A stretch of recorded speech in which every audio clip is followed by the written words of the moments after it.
This is Bob Sansevier here with Pioneer Press Vikings beat reporter Rick Alonzo, John Shipley, and Deputy Sports Editor John Plume. Rick, is there any possible scenario where this team does not run away with the division? I mean, it seems like it's won already. Well, you know, with the way the Packers and Bears are playing, I mean, it's pretty much a lock at this point that they'll have the division. The only thing is that they still have 2 games left against the Bears. So, you know, if by some chance they happen to lose both those games and the Bears get hot, you know, then you never know. Stranger things have happened. But at this point, I just don't see it unfolding any other way than the Vikings winning the division. Now, John, I mean, do you see this team? Can they duplicate the first half? Is this a 14-2 team, 13-3? Who do you see them losing to? Cincy? In Cincinnati, the Giants are falling apart. Will they get it back together by then? I don't think they'll lose a game at home. Their home schedule, I think, sets up really well for them. They've got Detroit Sunday, then they've got Seattle, Chicago. They go to Arizona, and then they've got Cincinnati, and they close the season with the Giants. You know, if they went out at home and get one on the road, or maybe even 2 on the road, and they play Carolina and at Chicago, I think they win 2 of those 3 road games. I think at worst they're going to be 13-3. I don't think it's going to be enough to get home field because I just don't see the Saints losing more than 2 games. I don't think it matters a great deal whether or not they host an NFC Championship game because this team's shown it could play on the road because of Favre and adverse noise conditions.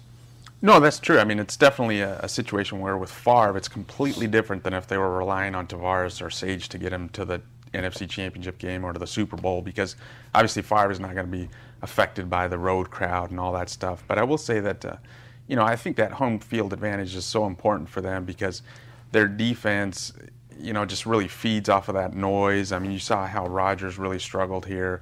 Aaron Rodgers really struggled here, and I think it makes a huge difference for them overall as a team. Now, John, it's rare over the last few decades for Viking fans to be as anticipatory or as excited about a team making a run for the Super Bowl. However, how realistic is the chance of them being the team that's targeted by this LA group to move to Los Angeles? I think it's very realistic, and it's entirely feasible. They have probably the worst stadium deal in football. They do not want to come back. They have said they will not renew their lease. Now that's, you know, they have to say that. Some posturing. They could go year to year after 2011, but the reality is, you know, after 2011 they don't have a place to play. They want a new stadium. Right now there is absolutely no traction in the legislature. It's a very difficult argument. The Vikings are up against it. They want 700. Well, right now it's about $700 million to build a stadium that's almost $1 billion, and that's a hard sell. They can't. It's hard to sell it financially because what I'm finding is that financially these are not investments that tend to pay back in money or jobs, even though these impact studies say they do. But socially and for the state of Minnesota, I think this is a bigger issue. Well, the good thing for the Vikings is there's a lot of other teams that are going to be quartered. Now let's go back to what a lot of people want to hear, the Viking happy talk. Now, Rick, for all of you, same question. If he stays healthy, Brett Favre's a lock for comeback player of the year. Is he the league MVP? Does he have how strong a candidate is he for that? I think he should.